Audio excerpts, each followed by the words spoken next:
Young, talented players, man. I think we have a really good team. Super excited. I'm already loving this fan base. It's gonna be a lot of fun. And here's JT the Brick. Okay, JT live from Raiders headquarters. Boy, yeah, I'm in the building. I just knocked out an interview with Pete Carroll. Just bumped into Chino in the hallway and just had a nice few minutes with Mad Max in the lunchroom. So I'm ready, man. No one else has done that today, I can promise you. And it's cool to be live at headquarters, man. Coming off a day off yesterday. Thanks to Vinny Bonsignor, who jumped in for me yesterday. Really appreciate that. As we had a great day with the 3630 Foundation, as we raised over $60,000 in town for retired cops who are going through a really difficult time. So I talked about this for a couple of weeks leading up to it. My heart is full after what we did yesterday with some good people out at Dragon Ridge Golf Course yesterday, and had a good time. Didn't play golf. We were working it. We were getting all the golfers their drinks and food, and emceed the event afterwards, a live auction. I'm not an auctioneer, but we raised a lot of money, and that was a lot of fun. So nice day yesterday. Thanks again to Vinny as we get going. So I'm a day behind. A short week for me, as they like to say in football. You should be watching the show live.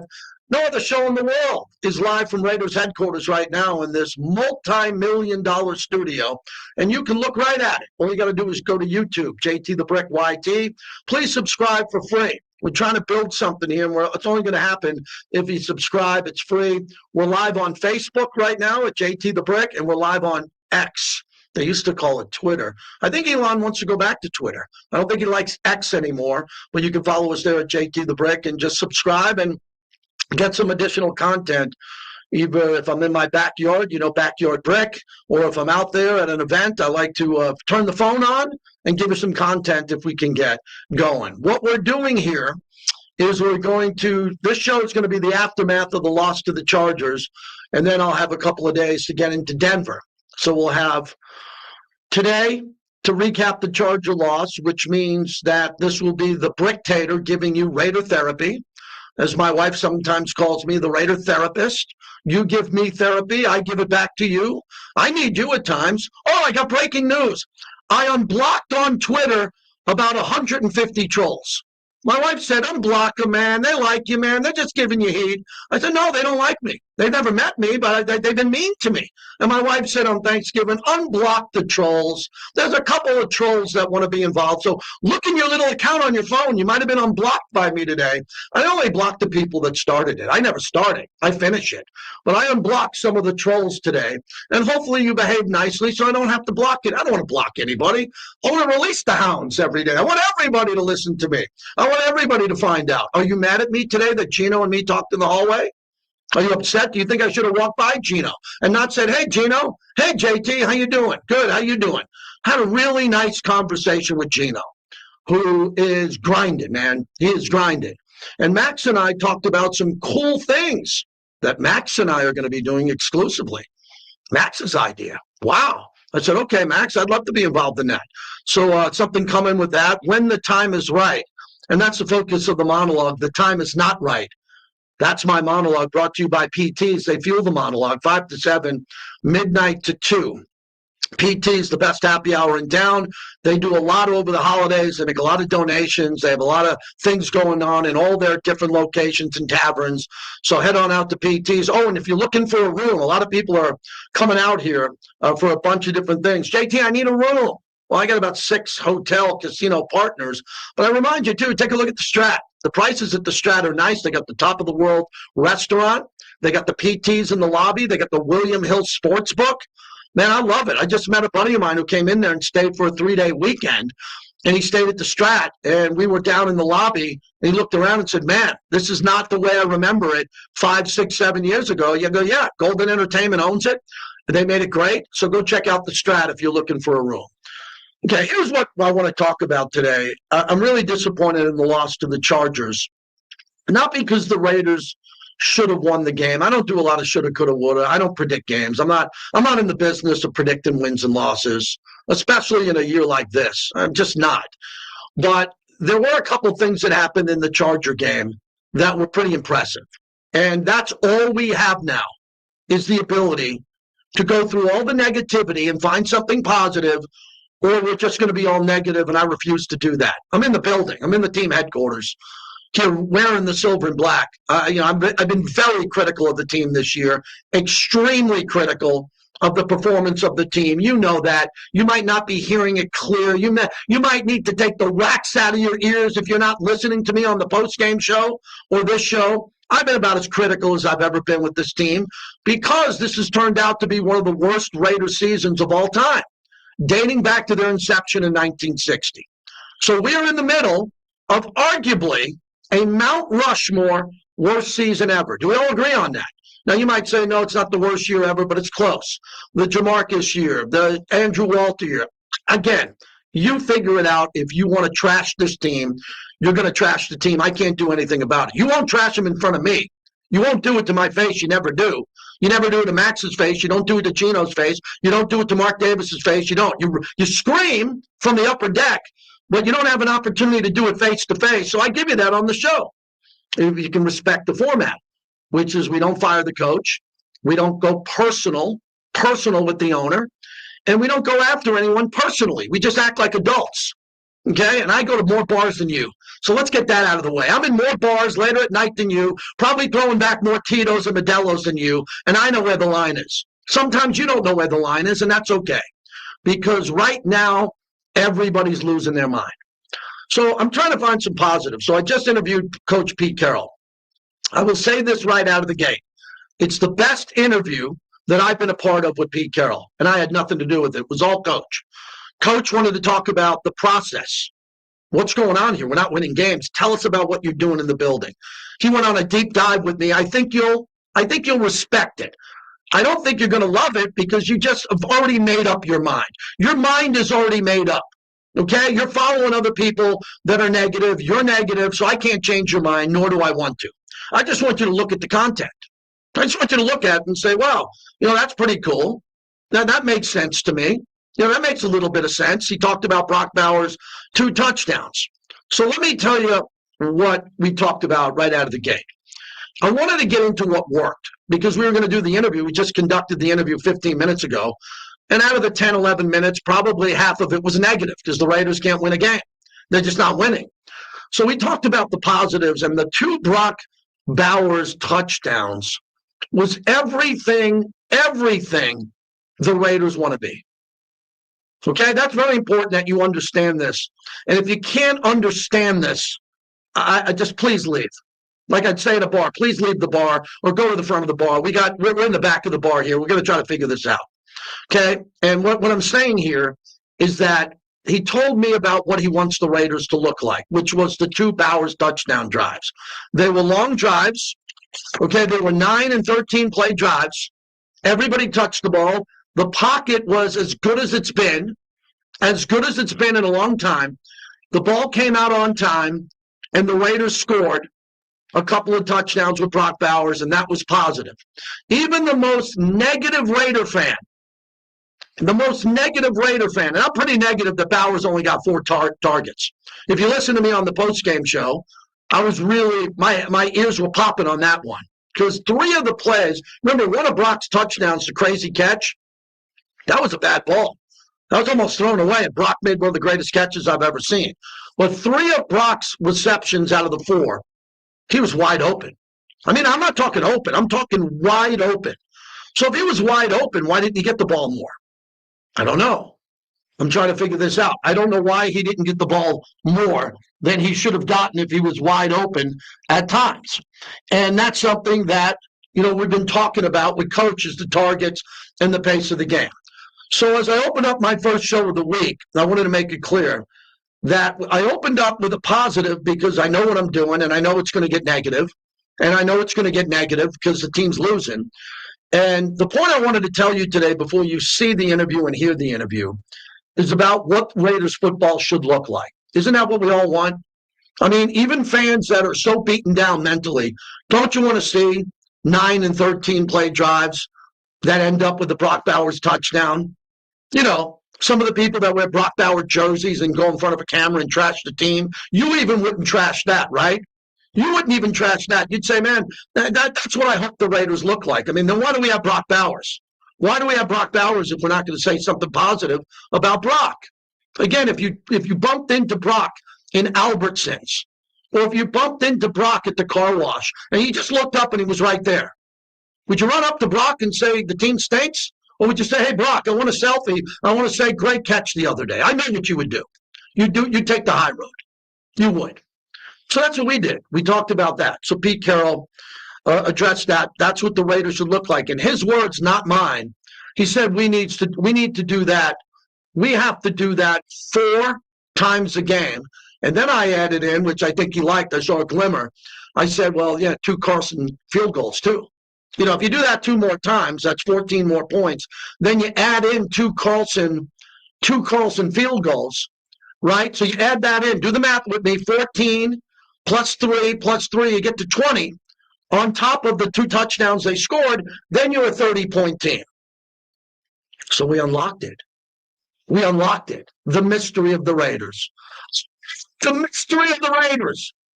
It's 2 touchdowns to Brock, but we need 2 more. We need 2 more field goals. Does that feel impossible to you? Impossible. It does to many. But we had to isolate what's going well, because you have to isolate the positives when you're a football coach and you're dealing with Max Crosby, Brock Bowers, Geno Smith, Ashton Jeanty. You can't walk into the room and throw a laptop against the wall and say, we haven't won in months, and here's everything we're doing badly. Because they do that. They have, on Monday, they face it all. They look at film, and they have an honesty class, and they know how bad they're playing. So I got that out of the way with Brock Bowers. And then we talked about the 59-yard backbreaker touchdown. So we're going to play this. This is from the Chargers on the 59-yard run that opened up the second half. Herbert in the gun, Vidal to his left. He's thrown the ball each of his first 2 times. Gets the ball, tosses left. Vidal trying to get outside. Has the seam, first down with the move. Oh, man, and Vidal's gone. Down the near sideline 20, race to the 10, touchdown Vidal. He made a couple of moves, and he burst his way down the near sideline for a 59-yard touchdown. And that is how the third quarter starts for the Chargers. Okay, that's Jason Horowitz, obviously, on these calls. You know that one play by Vidal, a couple of different names I get from my LA buddies. He ran more on that one play than he almost doubled on that one play than the Raiders ran the entire 4 quarters. How bad is that? That's about as bad as it could be. One touchdown run of almost 60 yards is almost double the 31 yards the Raiders had in the entire football game. That's really bad. So Coach Carroll told me that was a backbreaker, but he broke the play down. And he talked about what they did wrong. 2 players stumbled over each other. They didn't secure the edge. There's a couple of things that went wrong on that play, but he reminded me that Patrick Graham had the play drawn up properly. They were expecting a run. They were in their run coverage, and they just botched it. So that's Coach being honest about what happened on that play. I asked Coach Carroll specifically about Caleb Rogers and Mafi splitting time. And he went on and shared with me that's what they do. They both practiced well. Caleb deserved the start. They got him out of the game. After the 3rd drive, they put Mafi in, who they like a lot, and they evaluated him. And my follow-up, I recall, if I recall it, I asked Coach, well, then what do we need to do? What do we need to do? And we're going to see more in practice with them.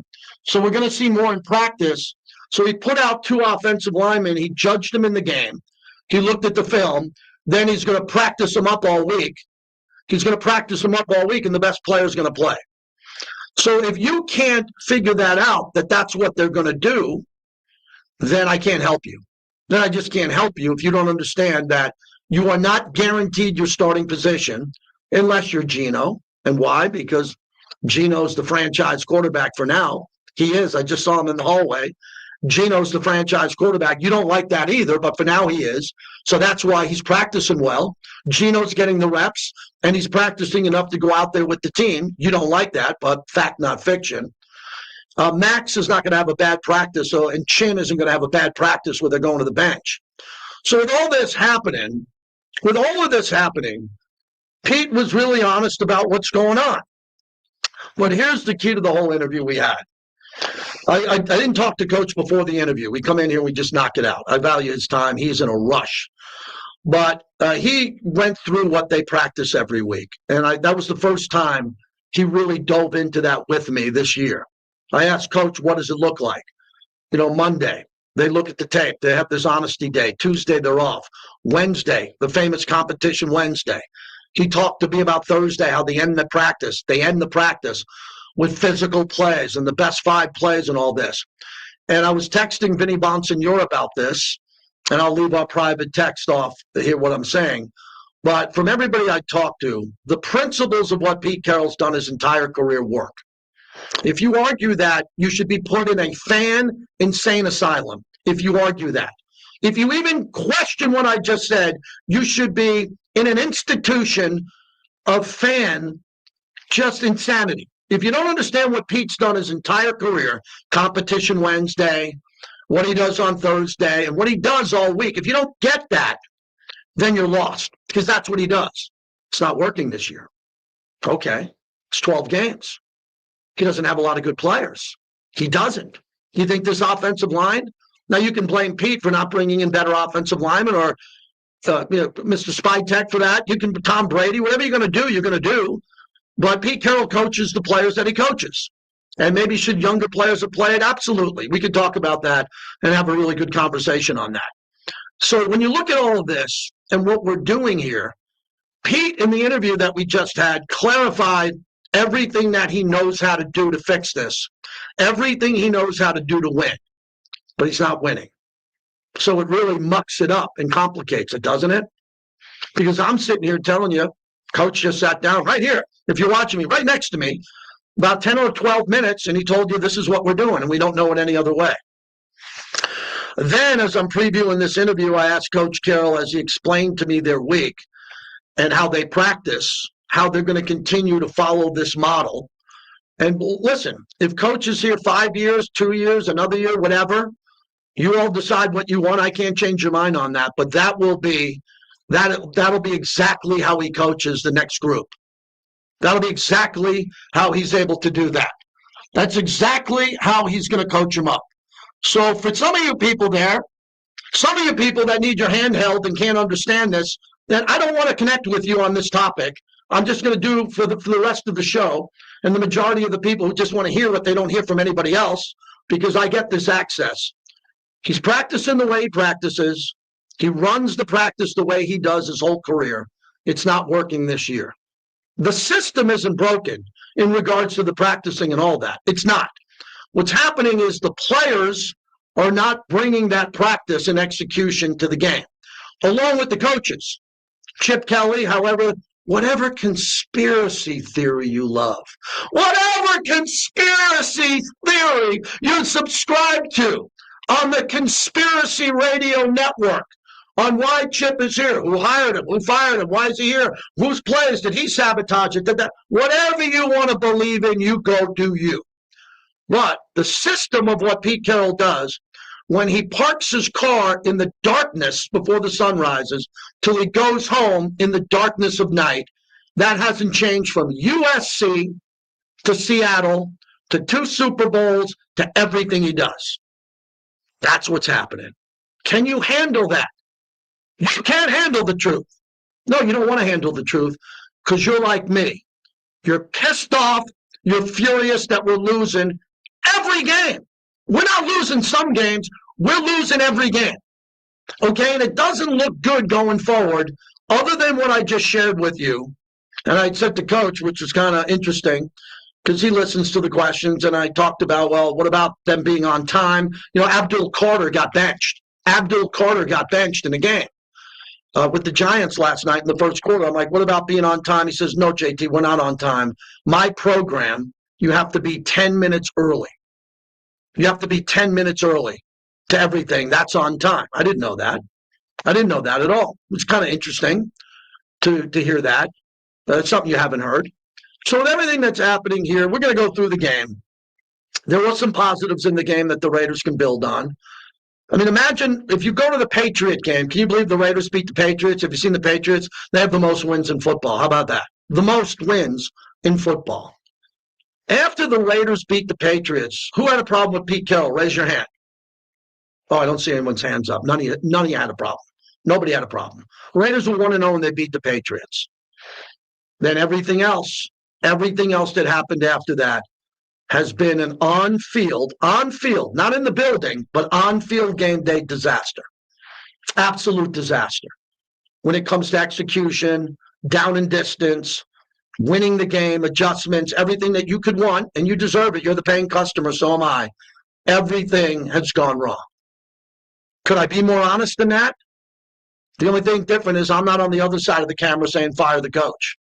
I'm not on the other side of the camera throwing rocks at players who drop the ball or do that. I want them to do well. We're trying to find a way for them to do well. It will not happen this year, ladies and gentlemen, to satisfy you at all. There's nothing this team will do by the end of the season that will satisfy most of the Raider Nation. There'll be something to blank and moan about for every Raider fan who is negative at this time. For every Raider fan at this time who is negative about something, and you have the right to be. I'm not the fan police. I just tell you how I act. You don't have to act like me. Act the way you want. Do whatever you want. But I'm just telling you what I know about this team. What I just saw from Max, my brief conversation with Gino today, seeing what I see in the building in regards to their energy. Now, a lot of people outside the building might have better information than I have, because some of the people outside of the building are preaching dysfunction, lack of communication. He's not talking to you. You're not talking to him, blah, blah, blah. I'm not aware of a lot of that. Now, if I want to go into Coach's room, he'll let me in his office, and I go, hey, Coach, can I sit down with you for 5 minutes? Can you tell me all the bad things that are happening that are gossip? I won't do that. But there are people in the building who don't have the access that I have, who are guessing what's happening. And get this. This is really important. Don't clip this and take this out of context. They might be right. We might find out in February. There might be a coach who's fired or something happens, and you might hear something that you guessed right on. You know, the team didn't do this. This guy was involved too much. This was this and that. And you might feel you're great at the bar and say, I knew it all along. My buddy on that podcast, my buddy on that other radio show, they told us this was going to happen. And that might make you feel great. There's been a lot of things I've seen over my career here. A lot of things I've seen that I've watched. I shut my mouth. I stay in my lane. I do my job. And then, you know, a year later, if you're listening closely, I'll tell you what I think or what I knew. But, you know, I'm inside the building here, and I'm not a gossip. I'm not a gossip. Believe that. Who would have thought JT the Brick is not a gossip? Who would have ever thought that JT the Brick's the type of guy you want in your house, in your backyard, and he's going to talk to you, and he's not going to tell everybody and be a gossip? There's a lot of gossips out there now. There's a lot of people with Raiders colors on. They're wearing the Raider colors, and they're talking crap about their team. Oh, but they want clicks.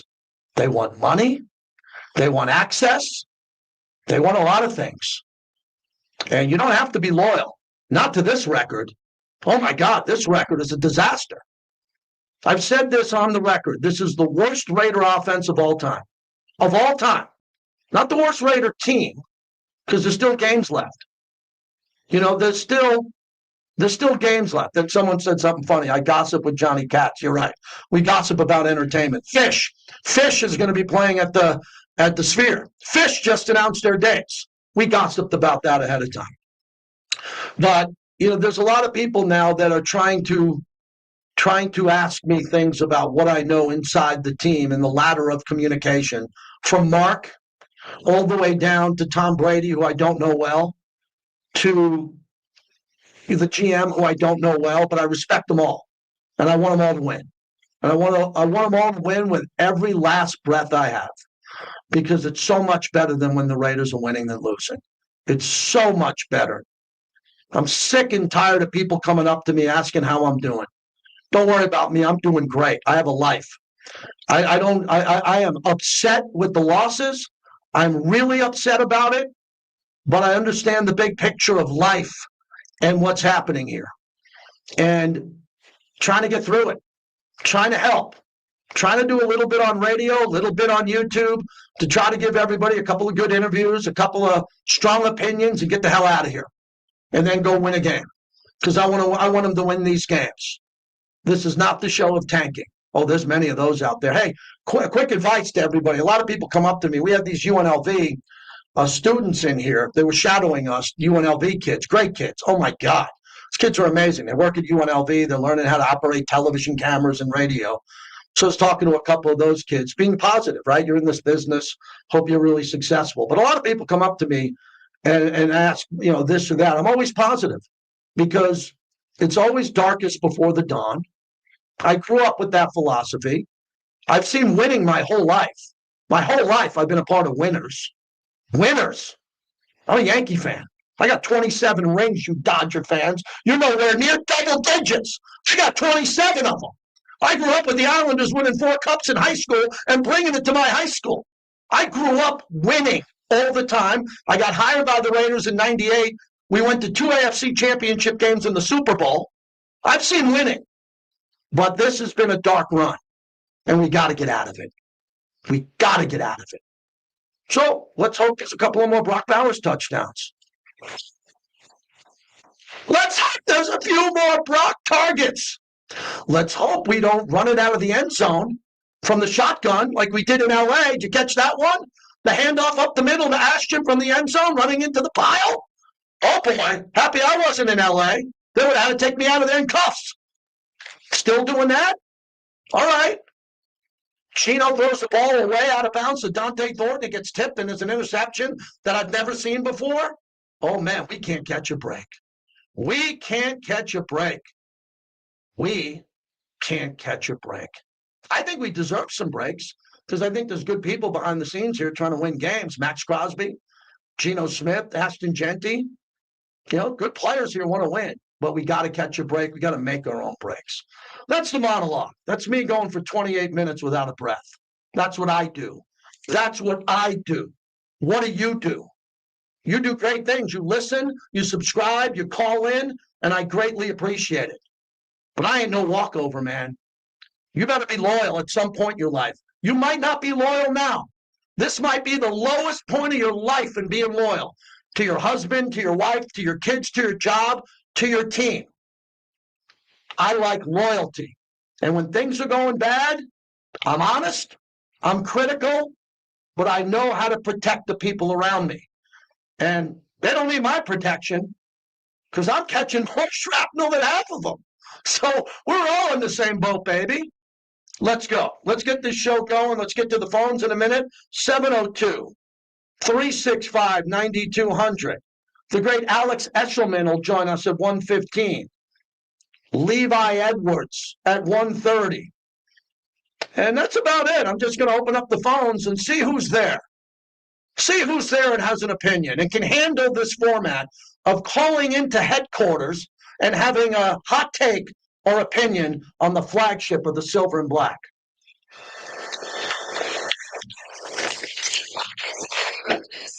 That was a ripper. In that second touch. Oh, how's everybody? I had to go after a couple people on the chat, man. When I'm focusing on the show, I can't be blocking people, man. I got to be doing the monologue. The monologue. This ain't the mini monologue, man. This is the monologue. And if you like another radio show more than me, and you think I'm blaming the fans, go get an ice cream. I'll pay for your ice cream today. As my son tells me, Dad, I'll pay for your ice cream today.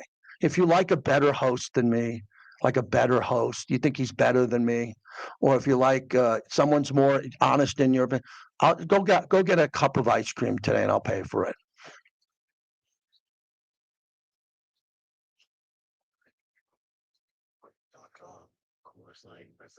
Oh, look at that. Thank you, Big D. I don't want to block anybody. I just released about 1,000, not 1,000 people, probably about 150 people on X.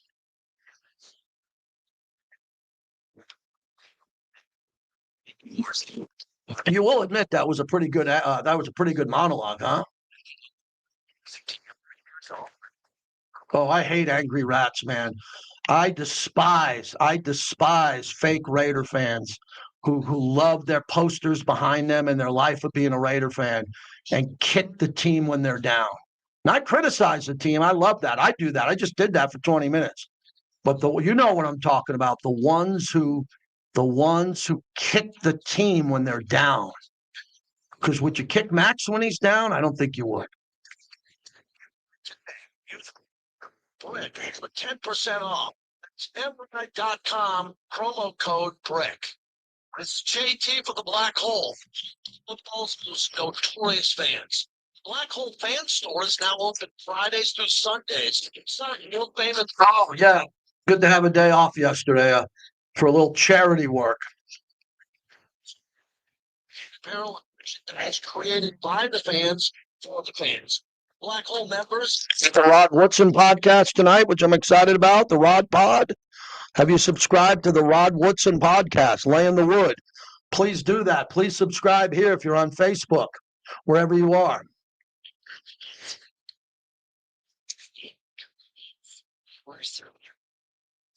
Make sure you have the strongest circle possible.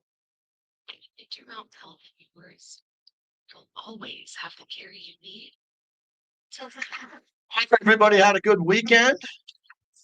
And I want to get into that Jackson Dart taking all those hits yesterday. Wow, that was crazy. How are we looking, Clay? How are we looking? No calls?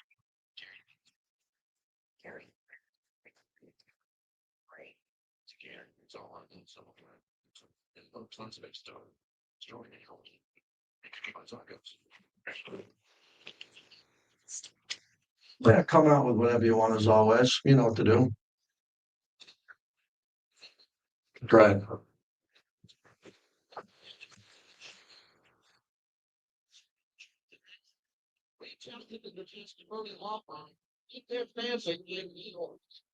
Hotel was an official survey at the Las Vegas Raiders, and then JT the Brick Show. Hotel was busy and I was on next to the staying for it. How we doing, Raider Nation? Does everybody get offended when I vent and say something that looks to be a little aggressive to the fans who crap on us? Can people handle that, or do we all need like an intervention and hold hands in a kumbaya moment? Where's Looney? I'm doing the Looney podcast tomorrow.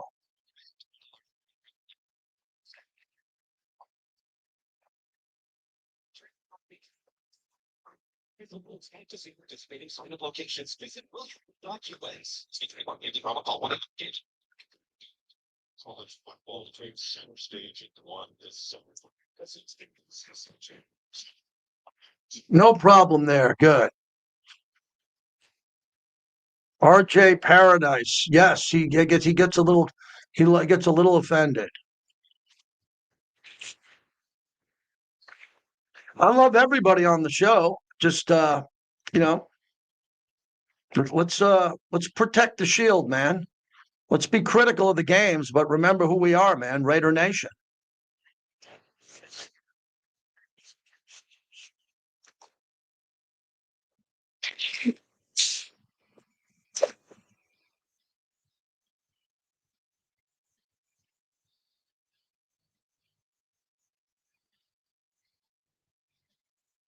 Motion everyone to the left, one-on-one for Bowers. Here comes the blitz. Gino sees it, lobs towards the end zone. Bowers shoved to the ground. This guy. Oh my God! Backside. One of the toughest catches you'll ever see. Brock Bowers on the turf caught it with his one hand, and he smothered it into his chest. Wow! That is Brock in his prime, and that is a Raiders touchdown. That is a great call by Jason Horowitz, Kirk Morrison. They're also, that's a great call. That was a hard play to call because it didn't look like, did he catch that? Did Brock catch that? No, Brock caught that ball. He caught that ball, and it was amazing. This is the aftermath of the loss to the Chargers. So everybody should be able to call in. Phones are working. They come right into Raiders headquarters at 702-365-9200. We are brought to you by Finley Volvo Las Vegas. What a great job by Mike over there. Those November incentives were incredible with the Costco program that returned. Man, if you're a Gold Star Costco member, $2,000 off for executive members, $1,500 for Gold Star. And now we get to car season, as I like to say. I've been doing this a long time. This is the time of year where people are looking for a new vehicle or a pre-owned vehicle or a lease. And there's so many deals over there now, starting in December at Finley Volvo Las Vegas, right off the 215. Go see Mike. Look at all the deals. I'm telling you, if you test drive all of their vehicles, their model year 2026, XC60 and the XC90, those mild hybrid models, you're going to love them, man. The wave of the future is the hybrid, man. And they have them. It's a safe car, an unbelievable stereo, and great service. Thanks to Mike and his entire team here. I'll be saying happy holidays all month of December there to our great, proud partners here as we continue on. If you'd like to watch the show, we're live at headquarters on YouTube, and we'll take your calls and get you in here at 702-365-9200. No one on hold in Vegas where we moved an NFL team and we're worth about $9 billion now. I would never have a radio show just in Vegas. It would not work. It would not work. I had to have a national show, and luckily the Raiders mobile app and Raider Nation Radio 920 AM on the dial saved me because I get Ben in Denver. Thank you for calling, Ben, as the Raiders host the Broncos on Sunday. What's happening? Hey, JT, what's going on? Well, I mean, really the only win that I'm looking, the only one that I want now left is that one, is the one in Denver, because I want to derail the Broncos, and I don't really care who else gets the number one seed, but I just want the Broncos out. I think they're a bit overrated. I think their defense is a bit overrated. But anyway, that's a different topic. But JT, first of all, in my household, I'm almost 50 years old. In my household, you're very respected. I got my 27-year-old daughter listening to you now. I got my 17-year-old son listening to you now. So just know in my household, this is the best show. If you want Raider content, I love it. It's therapy.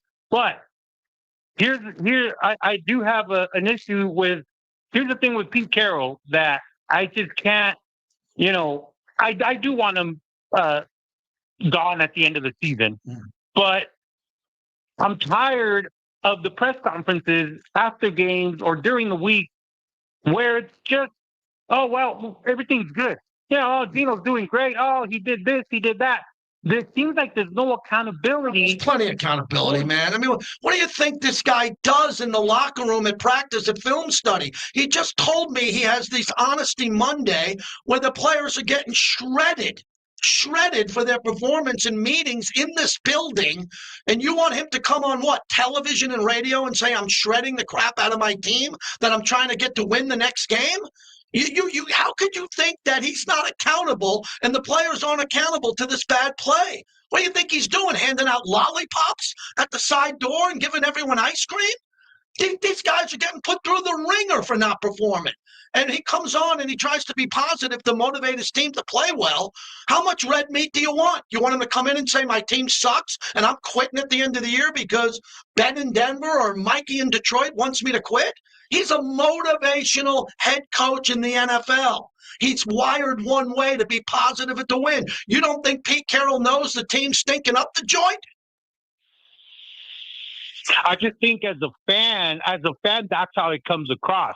Now, behind the scenes, JT, you know a lot of what's going on. You see it? You interview the guy. I mean, you work for the Raiders. And what do you want to know? What do you want to know? I tell you everything I know. He's here to win games. They're losing every game. Everybody's practicing their ass off. Everybody's showing up on time. Everybody's doing something in the community. Everybody's putting their performance on tape. Half the team's not coming back. Half the team's not going to be back. He's going to need new players. What more do you want to know from him?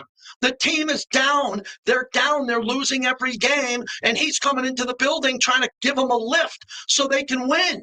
That's all he's doing. That's what he's done his whole life. I mean, I appreciate your call. I wish you weren't gone. I didn't hang up on him. That's the answer I've been waiting to give to everybody. Well, the perception is what? He doesn't care? Have you lost your mind? Have you lost your mind thinking Pete Carroll doesn't care about winning and losing? His entire brand and legacy is based on winning. I had this conversation last night on Mad Dog. It's on my ex at JT the Brick. Please listen to the audio. I had a caller call in on Bill Belichick, and I tied it into Pete Carroll. Bill Belichick is 4-8 in North Carolina. How'd that work out? Not good. You want to wipe out his 8 Super Bowls? He's a Mount Rushmore all-time football coach, no debate. You know that. You know that. Greg Popovich, I gave the example to. Greg Popovich, one of the greatest coaches in NBA history. How'd the last couple of years work before he got kicked upstairs? Not good, right? You want to take away all Popovich's 5 rings? You want to take away David Robinson, Duncan, Ginobili? And that's what you're trying to do with Pete Carroll. Not all he is, but some of you are like, well, Pete, it's all over for Pete. How dare you? The guy's coaching his ass off. He doesn't have the players, all of them. He's got good players, but not a lot. He's coaching his ass off every day to try to win a game. I walked you through what he talked about with the fundamentals of how to be accountable in practice. That seems to be okay. But could there be a little bit of miscommunication? Yes. Could there be a disconnect between the players he wants or someone else wants? Of course. That happened with Bill Belichick and Tom Brady. It happens with everybody. Phil Jackson didn't talk to Scottie Pippen at one point through a championship run. It worked out pretty good. I mean, what we're talking about here is everybody is saying, I am so offended by this topic, right? I tie it to music. A lot of my life is music. Have you seen any of these old bands that are on tour now? I go to a lot of Rolling Stones concerts. They're better than you think. They're pretty good. I just saw AC/DC at Allegiant Stadium. The lead singer's voice isn't great. It's not. But the guitar player, Angus Young, was fantastic. Were they better than AC/DC in 1972? No. Were they better than AC/DC in 1985? I just saw Motley Crue. And I walked in, I'm like, oh boy, this might be ugly. Like, what's Vince? Is he lip syncing? Motley Crue was pretty good. They put on a hell of a show. Were they as good as Motley Crue, Girls, Girls, Girls in 1983? No. So for those who are saying Pete Carroll is not the Pete Carroll that he was, you have no clue.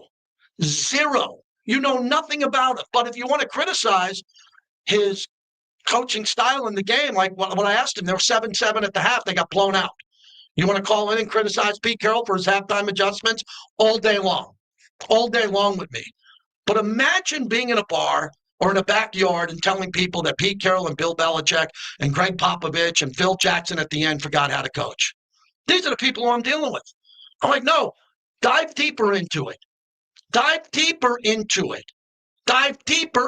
it on why this isn't working. How about the offensive line? You like that offensive line? I like the players personally, but do you like them? How about Colton Miller being gone for most of the year? How about JPJ out for the rest of the year? Now, would I like to bring in better cornerbacks who were Pro Bowlers? Yes. Is there going to be open criticism with Geno?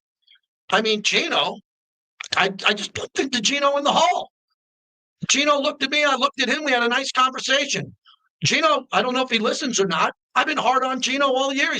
He's not playing good. But the 2 touchdowns he threw to Brock Bowers on those long drives was vintage Geno.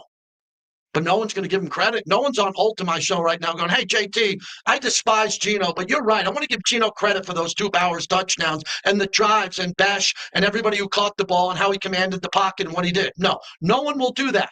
No one will do that. So I have to do that. And if you're going to take that out on me, please do. Please do. Because I have to tell you some things that are working, or then what are we going to do? Just sit around the bonfire with pitchforks and tell everybody they suck every day? We don't do that here. You can do that in other places, and you can be very critical here, like the last caller. But the last caller, I thought I gave a good opinion on. He thinks Pete doesn't care about losing? He really said that?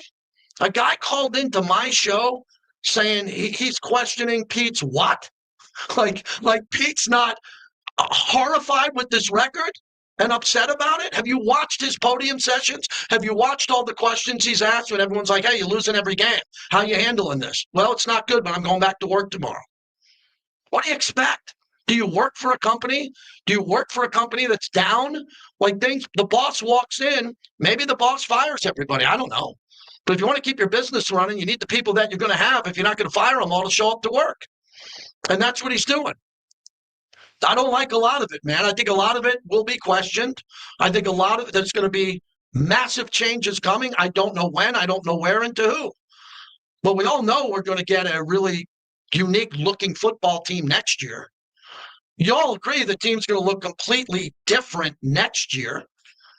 But we got to do games this year. We're playing the Broncos. And let me, before I come back, say this again, is that when we come to the Bronco game, the Raiders despise the Broncos. The Raiders, who's the Raiders' biggest rivalry? Anybody? What would you say? Who's the Raiders' biggest rivalry? I'll go first. I would say Kansas City because I know Bobby Bell. I met the legends from Kansas City. I'm dear friends. Fred Bolitnikov's like a second dad to me. I only got one dad, and he's the best. But, I talk to Freddie every day. Ask those guys about Kansas City. Now, Lincoln Kennedy's most hated team is Denver. And then I know a lot of fans that don't like the Chargers. Do you know that all of those three teams combined, that would be Kansas City, the Chargers, and Denver, their number one rival, the Raiders? They'll all tell you that. The owners will tell you, the coaches will tell you, the players. They all hate the Raiders. They want to beat us. They want to beat us badly. So if you want to jump ship, I'm not saying you're not going to join those teams. If you want to jump ship for the rest of the season because you can't handle it and you don't like the losing, there is a train and there is a boat that will take you out of town. You can get out of here and you're welcome to come back whenever the hell you want. And those who will stick around, and I said this on the postgame show and I got pretty emotional. I said after the game against the Chargers, I said the best fans in Raider Nation, and let me say this on the record, the current best fans in Raider Nation are the ones that went into SoFi Stadium representing the Raiders. They didn't have to. They didn't have to. They could have sat it out. They went into that building. They wore the silver and black. They spent their money. They tailgated. The team lost, and they went there and they represented their team. That's the best of the best. Those are the fans I'm striving to connect with. Those are the fans I want to talk to. The best of the Raider fans, because they all know they're going through hell. They all know that it sucks, but they got their teams back. They're critical of the performance. They're critical of the former coaches, the current coaches. That's all cool. But they got Max's back. If they were walking into a bar fight with Max Crosby, do you know how many people would walk out behind Max? And the people who would be left are the fans I'm looking to connect with.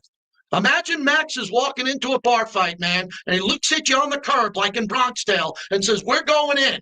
And there's 50 of them there. And there's just me. Who's coming in with me? You know how many Raider fans would come in with them? I think the best of the best would walk right behind Max and say, Max, you get behind us. We're walking in. We're walking into that Denver bar fight. We're going to walk in with you, Max, and we're going to protect you in that bar fight, even though we know you can kick everyone's ass in that bar fight.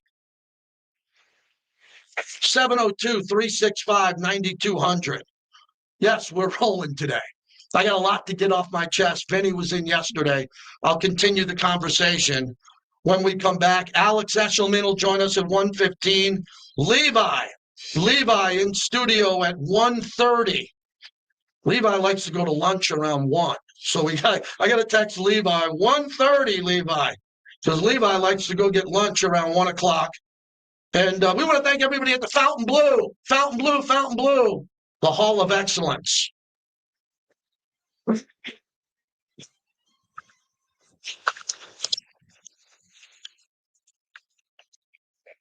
know that Brendan Carroll. That was a good bar fight scenario with Max, huh? Yes.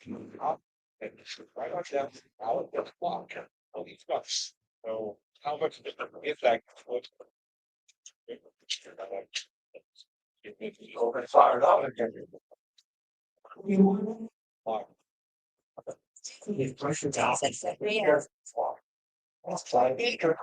special. Chickies and meats outside Sahara, Las Vegas. That's for celebrating.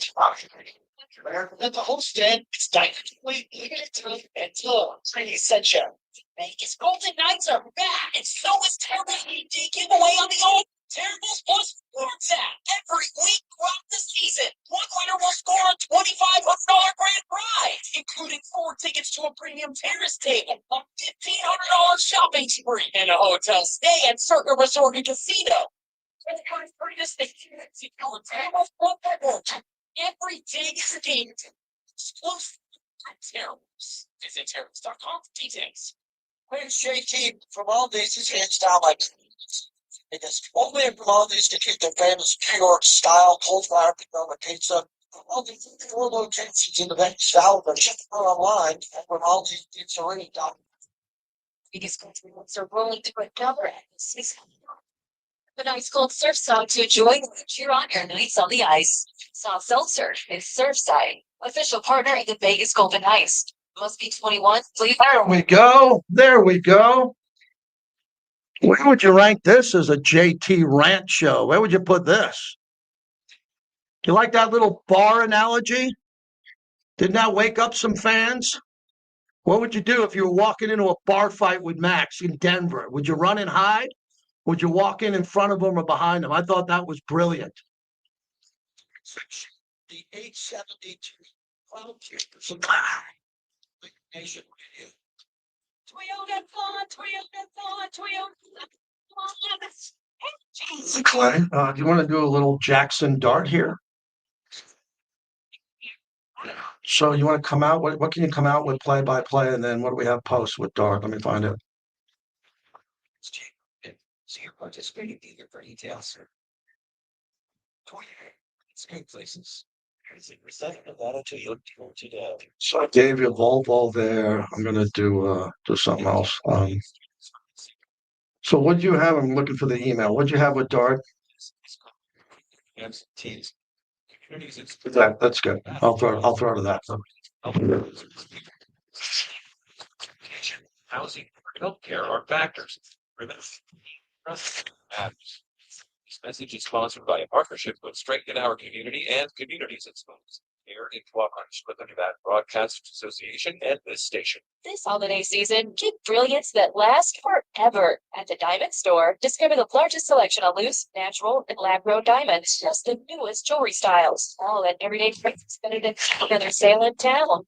0% financing for up to 5 years. It's never been easier to buy fine diamond jewelry. When it comes to sparkle, style, and savings, the Diamond Store is ready for the season and ready for you. Visit us at Boca Park, the Diamond Store, the official jeweler of the Vegas Golden Knights. Gambler's bonus hits again! On October 15th, Robert hit 4 nines, clearing his Gambler's bonus for Bingo card for almost $7,000. Robert hit big and so can you. With Gambler's bonus, it's why you play the game. Running tips from BetMoneyHoney.com. Do you like to become an educated sports fan that also knows how to place a bet? How about a library of how games are played, how to make bets, and how to fix every day? Join me at MoneyHoney.com. Welcome back to the JT the Rich Show. And Resorts Casino, the official hotel of the Las Vegas Raiders. And he shifts the receivers farther out to the left. One on the plate block. Herbert gets the snap. Backpedaling, fired. Near side. Heads off Tyler Kelly at the wing. Steps out of bounds. Yeah. Kelly with his 3rd interception of the season. Stepped right in front of the receiver at the goal line. Got both feet in bounds. And that is a massive takeaway on the 13th play of the drive. Cayu's had some nice plays this year. Shout out to my son who won a state championship at Bishop Gorman with Caillou. And we like Caillou. Watched him play at Bishop Gorman. I want to just say this on record. This isn't a shot at anybody. I watched Caillou play high school football more than any scout in this building. Played with my son. I watched him play almost every game he played in high school. I know, and no scouts could have seen that. No scouts could have seen.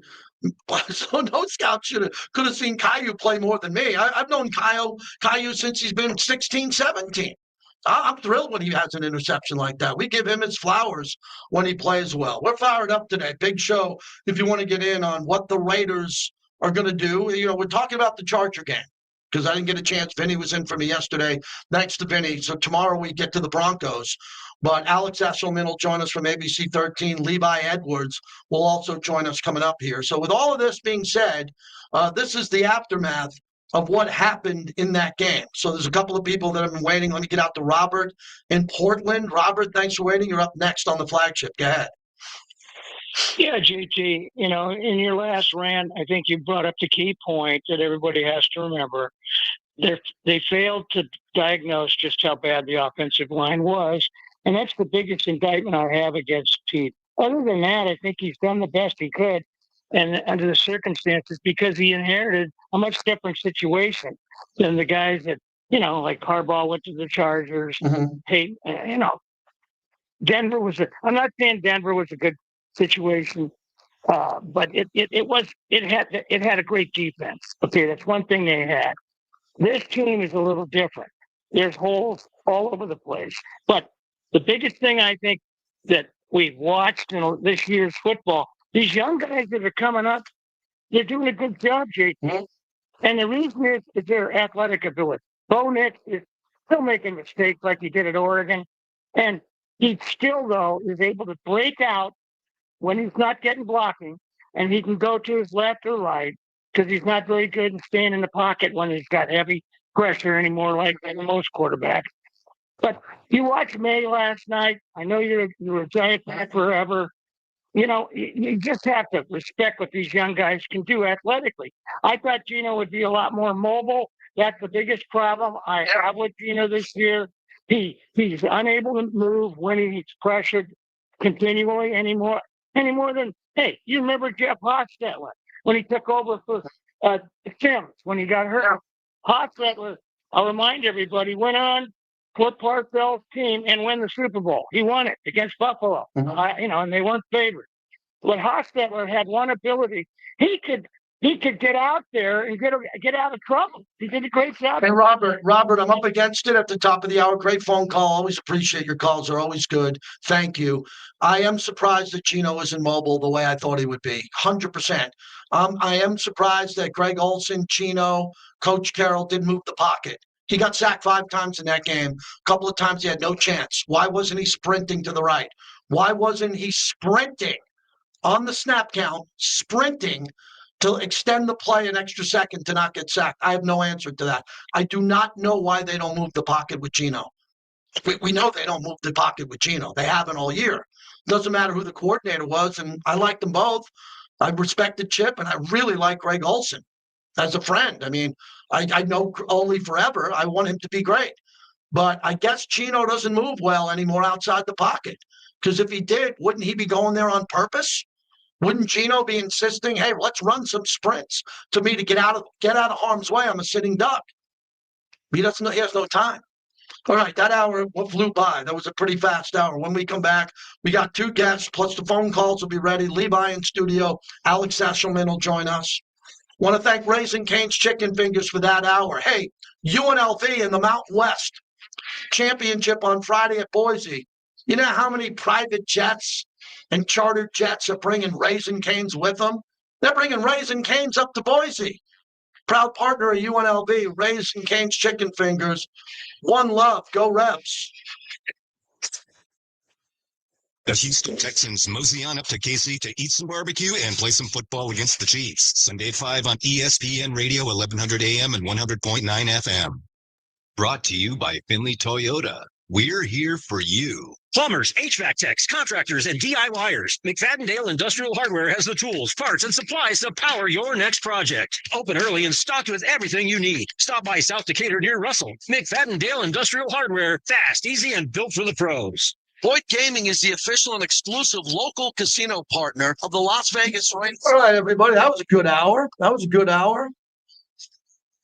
Visit 10 casinos across the valley. Don't let the game get out of hand. Please bet responsibly. Joe's Seafood, fried steak and stone crab. The legendary seafood restaurant of Miami Beach is right on the strip to bring you a true dining destination. Serving U.S. All right, let me spend some time in the chat. My heart rate doesn't get up crazy on radio, but I feel like it did that hour. That was good.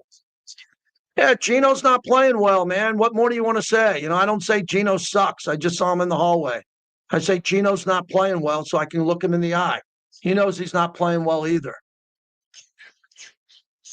What's it's the official bourbon whiskey, the Black Hole, and the Las Vegas Raiders. What's your game day whiskey? Yeah, I don't book John Spytek interviews, man. I mean, John Spytek has been around, and I'm sure he's going to talk to all of you. I'm sure he's going to talk to all of you coming up here. I'm not in charge of that at all. 15% off. That's woodsonwhiskey.com, the official whiskey of Raider Nation. Please celebrate responsibly.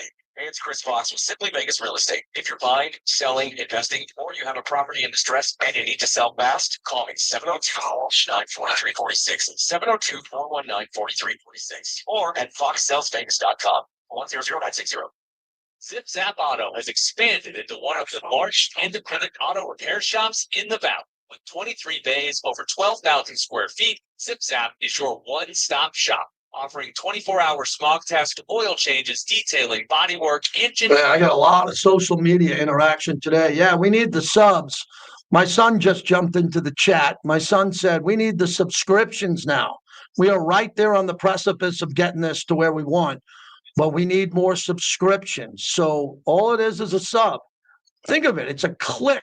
We set up the click for you. All you got to do is go to the link and click subscribe.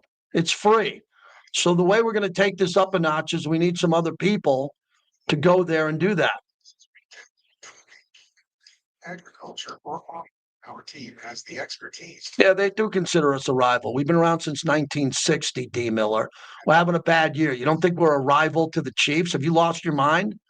Used to beat the Chiefs for decades. We're their rival, believe me.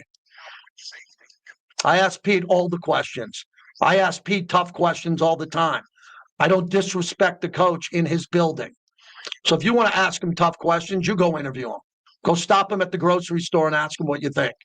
I asked Pete the tough questions. The hell you think I'm doing here? Asking him about the roses and the sunshine and the beach? What do you think I'm asking him? Hey, Jeb, how's your job?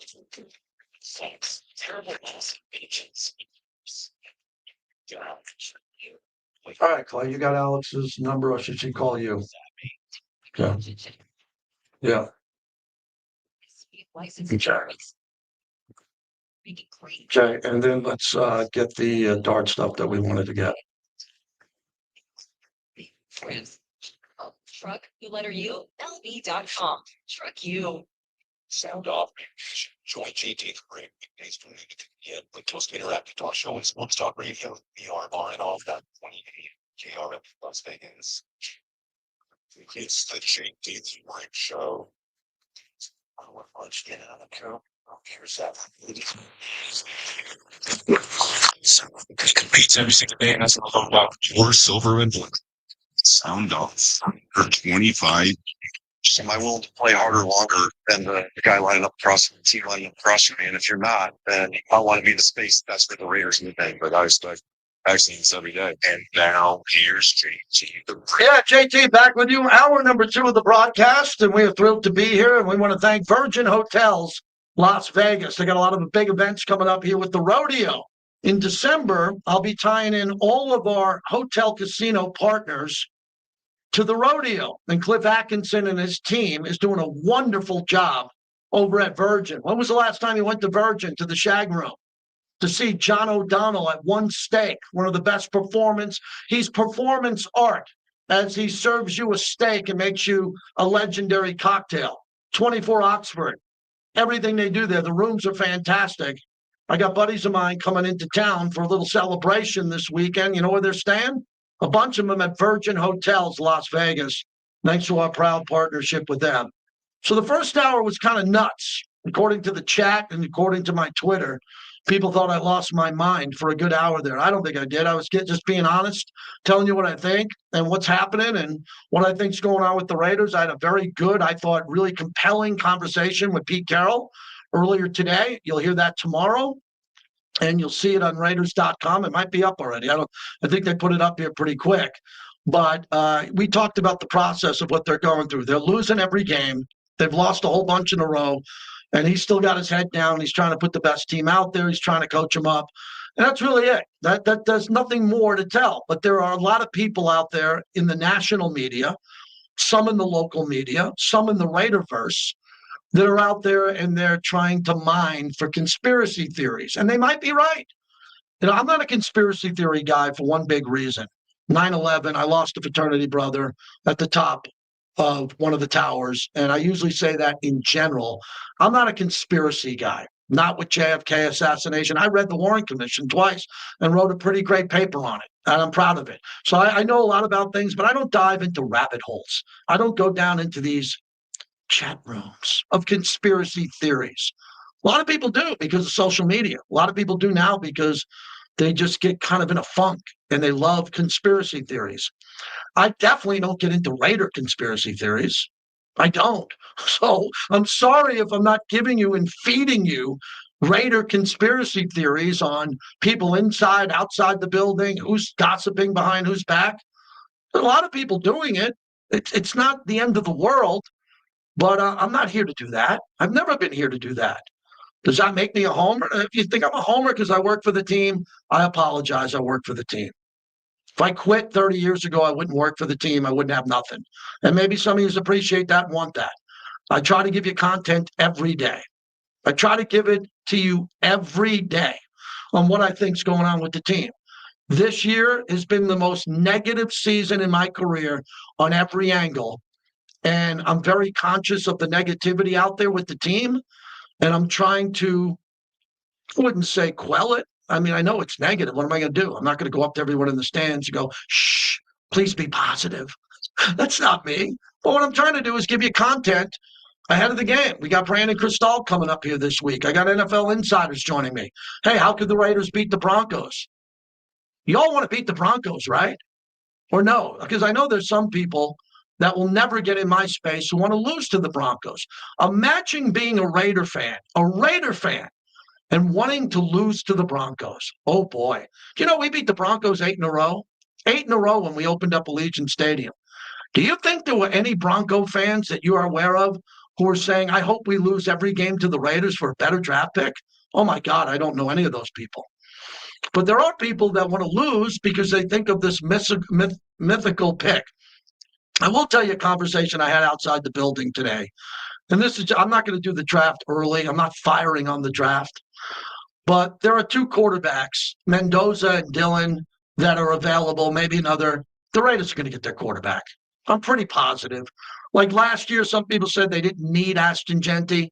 Ashton Jeanty was available. He was available, and he was the best running back. He has like a Barry Sanders feel to him. I think he's a really good player, and the Raiders took him. Ashton Jeanty would have been gone. He could have been gone 2 picks before. Jacksonville and Cleveland wanted Ashton Jeanty. So if we didn't take him at 6, he was gone. He was going to be gone at 7, 8, 9. You know that, right? Yeah, he was gone. We were very lucky. I was backstage with Geno Smith when the pick went down. I got tipped on the pick because I was hosting an MC in the event with Eric at the Palms. AJ Cole was, but I was coming up that segment. And I got tipped that we were taking Ashton, but everybody knew we were getting Ashton Jeanty. So that was the pick. The year before, no one. I showed up at the Raiders draft party. I was hanging out with Rich Gannon, name drop alert. No one in the building thought we were getting Brock Bowers. Then you know what happened when we got to pick number 9 or 10? Rich Gannon looked at me and goes, oh, my God, we're going to get Bowers. I said, what do you mean, Rich? He goes, he's still there. He's the best player. Who was right, the fans or Rich? Rich is a fan. He saw that coming. So I'm pretty positive, and I don't know this to be true, just in my opinion, that the Raiders will get their quarterback. We don't know who's going to be better. I don't know if Mendoza is going to be better than Dillon. You don't either. You have no idea. We don't know if J.J. McCarthy is going to be better than Bo Nix or Bo Nix is going to be better than Penix. We don't know. Jaden Daniels was great in year 1. He's not playing at all year 2. Everybody wanted to throw Caleb Williams out the door in Chicago. He's playing great. So I'm pretty sure if you Raider fans don't want to lose every game and you want to win the games, you want to win a couple more, you want to beat the rivals, that the Raiders will get the quarterback. And everybody will feel pretty good about getting a quarterback because one's going to be available high. It's obviously the need of this team, and I'm sure we'll get one. I'm pretty positive they'll get a quarterback. 702-365-9200. Jesse from St. Mary's, California. Thanks for waiting. Go ahead. Hey, thanks for taking my call, JT. Thank you. I've just been frustrated this whole season. But I will start by giving Geno some credit. They were in the red zone twice this week, and they scored 2 touchdowns for Bowers. So I will give him credit for that. Good. And a lot of this isn't his fault. Our offensive line has been bad for about 3 to 4 years now, but the last 2 it's been awful. We can't even run the ball right now. I guess my question to you is, why has it been so hard for us to build a consistent winner here? Not just in Las Vegas, but I have been a fan since then. I think the owner. Great question. The owner has given all his resources, Mark, to the financial stability of this team, and given it to GMs and coaches to win. And when he doesn't see that they can win, he moves on from them. That's all I can tell you. That's the whole brunt of this. They're trying to win. They're hiring GM after coach to try to win, and it's not working. And if it doesn't work with this one or the next one, they'll continue down that road until they find the formula that they need to win. I mean, you would agree they're trying. They're trying. They brought in Josh McDaniels. They thought it was a great idea. Look at Josh McDaniels now. He's the number 1 coordinator again in the sport. They thought he'd be a good head coach. Didn't work, so they got rid of him. Antonio Pierce deserved the job. He had the team play hard for him. What'd they do? He lost 10 in a row. They let him go. Pete Carroll's a legend long before he came to Las Vegas. They're trying to win with him. It's not working. Coach is trying to turn it around. So you ask a very good question. What is missing out here? Well, what I think's missing out is they're missing on the personnel. They're having bad draft after bad draft, or below average draft. I'll say that, below average, and it's catching up to them. Alex Leatherwood, Henry Ruggs, Damon Arnett. Go down the list. And you start doing that 3-4 years in a row, and then you go get the wrong quarterback in Jimmy Garoppolo, or you get the wrong quarterback in free agency or in a trade, and then you continue to have problems. That's the way I see it. How do you? That's how I see it too. Do you think it's time? Like, I'm not saying lose out, but no, get a quarterback, develop him. Yeah, they're going to get a quarterback. Maybe Geno next year. Yeah, 100%. Then thanks for the call. Appreciate you, man. 100%. That's exactly what they're going to do, I would think. How do you not get a quarterback in here? How do you not get a top quarterback in here if you have the 2nd, 3rd, or 4th pick in the draft? I don't think there's a big difference between the 2nd and 4th pick. You do. You want to lose every game. I don't. Abdul Carter went to the Giants very high, right? I thought he could have went number 1. How's that working out? I think unless the number 1 pick overall is Peyton Manning, Andrew Luck, John Elway, Joe Montana went in the 3rd round, everybody. Tom Brady went in the 6th. I have the ultimate way to stop this tanking conversation. Joe Montana went in the 3rd round. He's the greatest quarterback beyond Tom Brady. Tom Brady went in the 6th round. It's about where you get the player and how you develop them. That's it. So the Raiders are going to have really high draft picks in every round. They're going to have a lot of draft picks, 10 draft picks. They're all going to be high draft picks, and the Raiders have to pick the right players. And then they have to sign a brand new offensive line, which is harder than you think, because you only have so much money in free agency, and the Raiders have a lot of money in free agency, but they can't go Christmas shopping on just the offensive line. You would agree with that. But they got to get at least 2 free agents, not developmental players. We can't bring in another 2 Caleb Rogers. I like Caleb. We can't afford to bring in another 2. What are you talking about? We didn't even play the guys we drafted. How are we going to bring in 2 new guys and not play them? Or play them early as rookies? That's not going to help. So we got to get some free agents in here, which normally a lot of owners and a lot of GMs, not owners, because the owners will provide the budget for everybody. They'll provide the budget. But what it comes down to is a lot of GMs don't want to build their reputation on going out there and spending money on free agents. They want to. Every great GM I've ever met, Ron Wolf is probably the most famous GM I've ever met. The legendary Hall of Famer under Al Davis. He gets a lot of credit for Brett Favre and the Packers. A lot of people think that Ron Wolf is a Hall of Famer because of the Packers. No, it was because of Al Davis and the development of some great Raider teams. They brought in some pretty good free agents, but overall, you want to draft players. You want to draft players because they're protected salary-wise under the cap, and you don't want to spend all your free money on free agents that other teams don't want. Alex Echelman joins us in her Tuesday block here, as always. A lot of people are asking me about John Spytek, What is he going to say down the road? Alex, you did a great interview with him. The story you did last week on the My Cleats cause. Tell us about a lot about that and what that was like, how you got access to that interview. And welcome to the show. How are you? John, thank you. Thank you so much for having me as always. JT The Brick Show is the best show, and I'm very grateful to be a part of it every other week, of course. Yeah, thank you for acknowledging my feature. I'm really proud of it.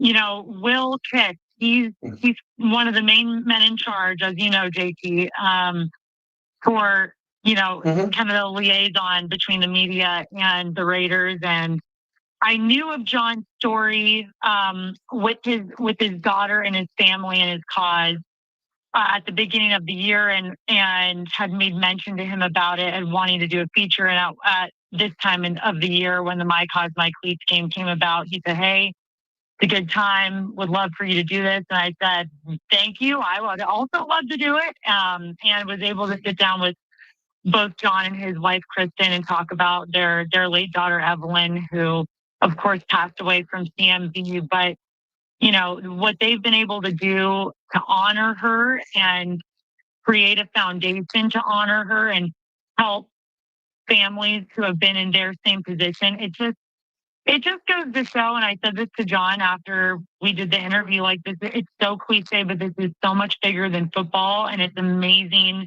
They're amazing people. It's just, people forget, they get so caught up in the game, and they forget that all of these guys and gals and everybody, they're human beings and have really amazing stories. And I'm just so honored that I was able to chat with them and tell their stories. Yeah, it's an interesting story. And for the backstory and losing a young family member, a daughter, and how you're able to adjust and go through life, that to me is bigger than football. And a lot of people now just want to talk football and wins and losses. But I thought your feature came at a good time because, John Spytek and his family they don't need to be humanized, but we need to learn about him because he's our GM here and he went through a tragedy with his wife and his family here.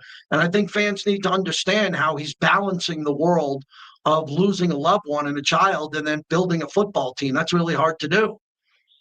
Totally. And I think the really cool thing was two things. Just one, I loved what he said. He said, that Evelyn, their daughter, inspired this mantra for them, for their family, and for just kind of how their outlook on life is to keep going. You're going to get knocked down, and it's up to you whether you're going to pick yourself up and try again and look at things glass half full rather than half empty. And it's just, they're beautiful people and a beautiful family. And I think you can kind of take that mantra and apply it to the Raiders too. I mean, yes, is this the season that everybody wanted? No, but we're going to keep getting up and continue to move forward. And I think that not only John has that outlook, but I think Pete Carroll carries that same outlook. Max Crosby, Brock Bowers. I mean, you've been hearing them preach that in the locker room all season long, is just to continue to fight and have faith and stick together. And I think one point or another, JT, it's all gonna come together. And it starts with just having the right pieces in place. And I think that we're starting to see more of that. Alex Echelman's our guest, ABC 13. So let's get to this team. They lose another game, this time against the Chargers. It's 7-7 at the half. The glass is half full at times, but it's mostly been half empty this year. But the two touchdowns to Brock Bowers were fabulous plays where Gino, who doesn't get any credit. He should get credit for those two drives because he did what Gino's done a lot in Seattle when he was winning 10 games and going to the Pro Bowl. He had long, sustained drives where the ball came out on time. He hit the open guy and ran the offense. It's just been so few and far between, Alex, that when Gino does it, it's even hard for fans to acknowledge it because we want so much more. I know. It's really interesting. First of all, you meant Brock Bowers. How about that catch? Yeah, amazing. That was unbelievable. My jaw dropped when I saw that. What was your reaction when you saw that? Crazy, because I thought it was incomplete, right? It was a bad ball thrown down so where only he could get it. And you don't think he's going to catch that. You just think it's going to go to the ground there. So when he caught it was great. And then the Raiders were in a manageable situation. And, you thought, okay, momentum. And then the defense at one point gives up a 59-yard touchdown, and the Raiders get a red zone interception and can't capitalize on it to the point other than the touchdown when they come out in the second half. Alex, it almost is like every opportunity they get to stay in the game or win the game, I mean, they're over. They're over. They can't ever get it done. If they got it done 2 or 3 times this year, we'd be looking at a 4 or 5 win team. It wouldn't be a great year, but the reason they only 2 wins is every time they catch a break and they want to get back into the game, they can't capitalize on it. And you mentioned it, but the Caillou Blue Kelly, seeing his pick was awesome. I got to see him actually a few days prior watching Bishop Gorman, of course, he's an alum of that school, win a state championship. That was super exciting just from a local perspective. And, to your point, JT, it's life's not fair. Life is not fair, but especially when it comes to the Raiders. But I think that they focus on the little wins, and Pete Carroll said it best yesterday, especially when it comes to the offense. He was really pleased with Greg Olsen and the way that he communicated with the offense. He felt like that was a little bit better this last week. So hopefully we can just see that grow as they face the Broncos on Sunday. And hey, the last time we faced the Broncos, we very much could have won that game. So you never know coming up on Sunday. All right. Lastly, is your focus on Mountain West Championship Rebels at Boise or the start of Rodeo, which you have a bit of a background with? Here we go. December, a big college game, the Vegas Bowl at the end of the month, Rodeo coming in. This is an electric time here in Vegas. A lot going on. JT, when is it ever not an electric time in Vegas? I feel so I know you feel this way, but I feel this way as well. I feel so blessed to be covering sports here because there really is never a downtime, and there's really never going to be a downtime when the A's eventually make it here. Speaking of that, I'm actually heading over to the A's Ballpark Experience Center here shortly. I'm doing a story on them today. That's where you can. The Raiders did something very similar, as you know, when they were making their way over to Vegas. They had a really fun experience center where fans could get a different kind of look to the ballpark and what it's going to feel like and look like. So doing that, and then I'm going to be covering NFR, of course, this week, along with hopefully UNLV bringing home their first conference championship since 1994. We're crossing our fingers for them. I think this is arguably the best shot that they've had these last three matchups against Boise for the title game. You're busy. That's why we have you on. Thanks for making time for us, and we'll see you soon. Thanks for doing this. JT, thank you. Always honored to be on your show. It's a pleasure to have you. Alex Echelman, everybody. She did a great story on John Spytek and his wife, and you should find it. And I'm sure the Raiders have it at Raiders.com. I watched it. It was highly emotional and spiritual for what John Spytek and his wife went through and what they're doing with their cause there for their daughter. And I think you should all get behind that. It's something really, I hope I can get behind it, and I can help out John and his wife any way I possibly can. 702-365-9200. Levi Edwards coming in studio. Everybody says, what's Levi going to wear? Because he's swole. Big, strong bodybuilder type guy. I don't know. I don't judge men's fashion. But it will probably be something with a T-shirt. It'll either have Prince, the artist formerly known as Prince, or something with Cadillac, or something with Raiders. So we'll see how that plays out. Final call to get in. If you want to get in here before or after Levi, 702-365-9200 is the number. I've been telling you about our partnership for years with Remy Martin. And Remy Martin is so important to me because they understand what we do here. And we understand what Remy Martin does. And they are just fantastic because they have activations all throughout town. And they're always doing something to help the community, but also putting on big events. This Friday, join Remy Martin at Ghost Bar for Ladies' Night with specialty Remy Cointreau cocktails featured all night. If you've been to the Ghost Bar lately, Man, I broke that place in. That was one of the JT go-tos back in the day. Free sampling starts at 10 p.m. and the first glass of champagne is on the house for all ladies before 11 p.m. Remy 1738. Sip like sports royalty. When we come back, Levi Edwards from our digital team will tell us what happened in LA. And it's my first time talking to him here. So I got to figure out what's going to happen with this Denver game coming up as we continue. Live from Raiders headquarters today on the flagship.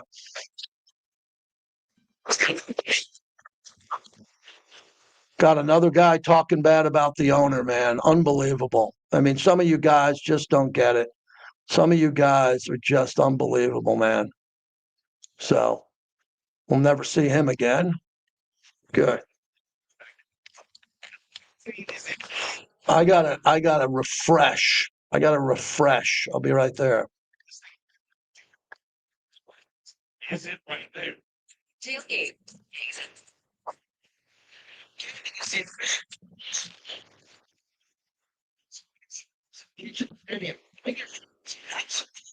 Spent all black. Visit their 10 casinos across the valley. Don't let the game get out of hand. Please bet responsibly. Tito's Handmade Vodka is America's favorite vodka for a reason. From the first legal distillery in Texas, Tito's is 6 times distilled till it's just right and naturally gluten-free, making it a high-quality spirit that makes it for just about anything. From the smoothest martinis to the best Bloody Marys, Tito's is known for giving back and teaming up with nonprofits to serve its communities and do good for dogs. Make your next cocktail with Tito's. Distilled and bottled by 5th generation in Austin, Texas. 40% alcohol by volume. Savor responsibly. Hey, it's JT. Grimaldi's is hands down my favorite pizza in Vegas. Only if Grimaldi's can get their famous New York style coal fire pick oven pizza. Grimaldi's has 4 locations in the Vegas Valley, or check it out online at grimaldispizzeria.com. This holiday season, give brilliance that lasts forever. At the Diamond Store, discover the largest selection of loose, natural, and lab-grown diamonds, plus the newest jewelry styles, all at everyday prices better than any other sale in town. With 0% financing for up to 5 years, it's never been easier to find fine diamond jewelry. When it comes to sparkle, style, and savings, the Diamond Store is ready for the season and ready for you. Visit us at Oakland Park, the official jeweler of the Vegas Golden Plains. Toronto.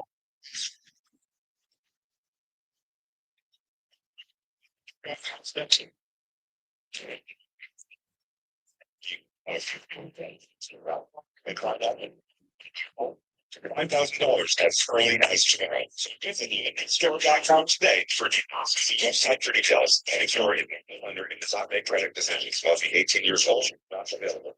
Thanks. Open a Clark County Credit Union high-yield bonus checking account and earn one of the highest rates available just for users. So I got the guests coming in now. Lit here. Security, smart saving.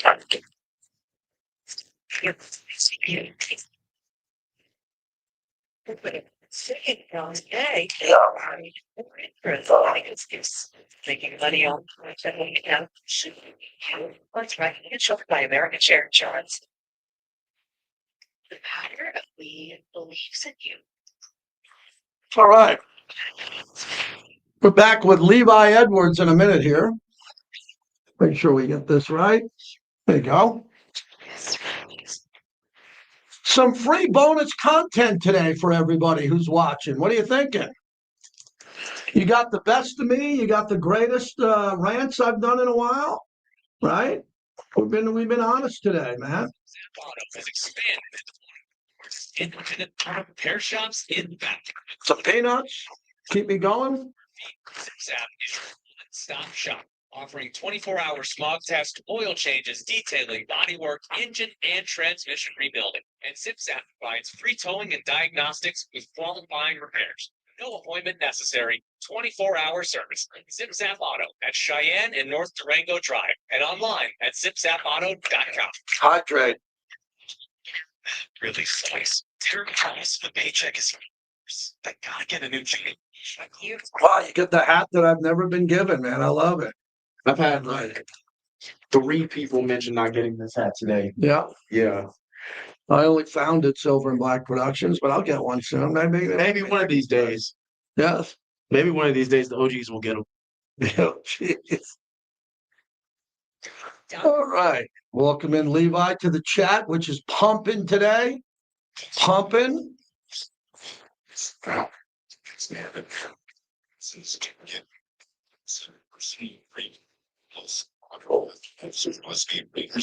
Okay, and Levi's here with us too. We'll start off with that Bowers. Let's talk to Coach about the positives of Bowers getting going. Only 4 targets though. Yeah. Just can't. Big chunk plays on the 4 though. So that's good. Yeah, that'll be a good thing to talk about. Best happy hour in town. At 7 p.m. and midnight to 2 a.m.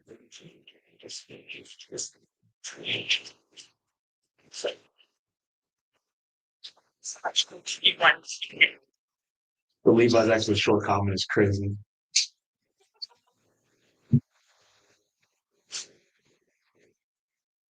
Average height.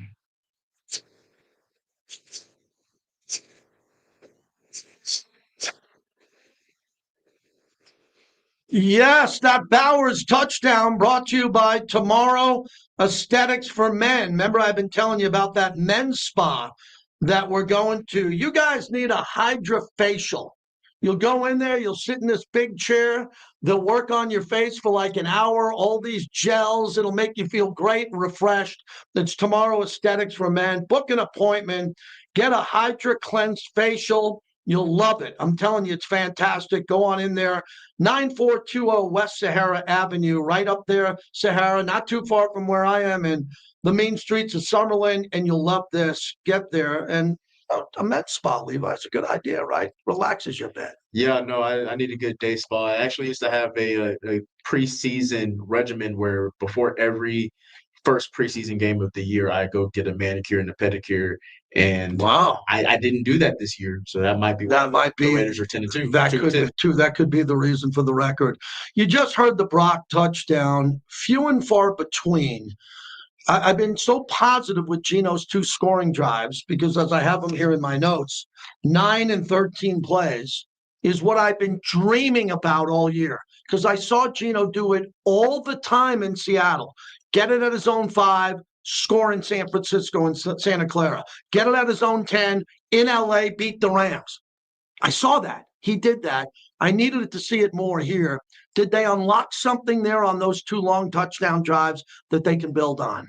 Yeah, make sure that you give them the ball in open space. And it's going to be trickier said than done. I know that's not like a common phrase, but I'm just going to use it. Trickier said than done. It's really just because of the fact that Brock Bowers, he's not your average NFL tight end. He's not a guy that you're going to see covered by a linebacker or a safety too many times. I'm now starting to notice week by week, and even at the end of last season, guys are starting to put their number 1 corner on Brock Bowers. They're starting to put DeRon Bland and Denzel Ward and Derwin James and Cam Hart, like those guys. They're starting to put the number 1 corner on Brock Bowers, and they're shadowing him. So really, when it comes down to it, it's on Geno Smith to say, yeah, he's got a corner on him, or yeah, in this zone he's double covered, but screw it, because if I can give Brock Bowers the ball in this spot in the tight window situation, he's going to make a play. He's going to get chunk yards, and that's what he did against the Browns. The one-handed touchdown, the free catch, he wasn't open. And I thought Geno threw it away, and Brock made the catch. The other 3, especially his first reception as it was coming across the middle of the field, caught it and then took it upfield. That's called being wide open. I don't know how you don't go back to him when he's wide open. 4 targets is unacceptable because 2 of them were touchdowns. Does that mean if he gets 9 targets, we would have had 4 touchdowns? Keep going back to him. I don't know how. Now, the reason Lincoln Kennedy says we only run 46 plays, if you go 3 and out and he doesn't get a touch, then it could be Chargers going an 8-minute drive. That's how Brock goes from 9 targets down to 6 or 4 or 5. Is that what's hurting the target count for Genty and Bowers, that the Raiders just don't run enough plays? Yeah, no, that's exactly what I was actually going to mention. Not necessarily the amount of plays that are being run, but it's hard to get the passing game going when you're always in these 3rd and long situations. So you try to run the ball first couple of plays, and then the run game isn't working, and then you try. I would say shout out to Greg Olsen. He it didn't seem like he abandoned the run game. I know in the games past, if it's not going in the first couple of drives, like it's completely done for the rest of the game. And I think he stuck with it a lot better throughout the entirety of the game, even though it wasn't working very well against the Chargers defense, but he stuck to it. But all I was going to say about that is you're in these 3rd and long situations where it's like a 3rd and 9 or a 3rd and 8. You know it's going to be obvious passing down. And you're looking for Brock Bowers. You're looking for him down the field, but you don't have any time. Like the defensive line knows it's going to be a pass play. They're pinning their ears back, and they're going to get after the quarterback. And what we've seen so far from this offensive line, especially in the last 4 or 5 games, is not a great pass protecting offensive line. Geno Smith's gotten sacked 25 times in the last 4 games. That's absurd. That's asinine. And so it's one of those things where you can't find Brock Bowers open because you don't have enough time to throw the ball when defensive linemen are in your face in like 0.2 seconds. So I think that has a lot to also play with why Brock Bowers isn't getting the ball. Levi Edwards in studio. I'm going to push back on you on that because there was a play in the Charger game. It wasn't McConkey. I think it was Keenan Allen that it was the third. They were 12 of 17 on 3rd down, which is nuts. Right. And there was one play where Herbert was in the shotgun, and I think it was 3rd and 6 or 7. And as soon as the ball was snapped to him, didn't take a step backwards. He pivoted his hips. Ball came out. Remember, Max is coming at him. Right. Ball came out, hits Keenan Allen 9 yards. And I said, why aren't we running that exact play? Which means when you talk about Geno not having time, which I agree with you, but if it's 3rd and 6 and we line up Brock in the slot and the ball snapped to Geno, he's not going backwards and dropping back again. The ball comes, pivots its hip, the ball's out. Brock gets it. He's 4 yards caught. Right. He falls forward for 7. We're not running those plays. We don't have time. So when Geno gets the ball in the shotgun and he's waiting, I get it. He's sacked every time. But why isn't the ball coming out instantly on a couple of the plays? I think it's because of the way they're guarding us. Yes. They're guarding us closer to the line. Tell us about that. You're exactly right. They're guarding closer to the line. They're taking away, like Brock Bowers, he's going to do his thing in the middle of the field. And they're really versatile in the way they use them. But you kind of, on a 3rd down situation like that, you know it's either going to go to Brock or Lockett. I mean, those are Geno's guys. That's who he has the most chemistry with. He's going to go to one of those two about 10 out of 12 times. Okay. And so the defensive line, they're pinning their ears back, pass rush. Geno could definitely do a little bit of a better job, or a lot better of a job in terms of having a little bit more pocket awareness of just being able to hang with the play and look for guys. And I'll say that Geno, a lot of these sacks, they're on the offensive line, but also he could be a lot better with pocket awareness and being able to get the ball out a lot quicker. But the drop back game, not just against the Chargers, the whole season, it's just not been good. The drop back game, even when we had a healthy offensive line, it just wasn't up to par.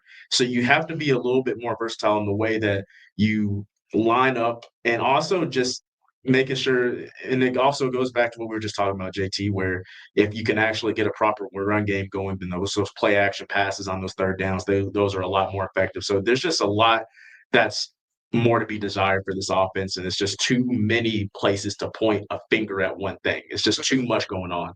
Levi Edwards in studios, we wrap it up. So Caleb Rogers and Mafi getting those looks. I just had Coach Carroll on this morning, and I knew what the answer was going to be. He started Caleb, and then he went with Mafi, and they're evaluating him. And then they're going to evaluate him this week in practice.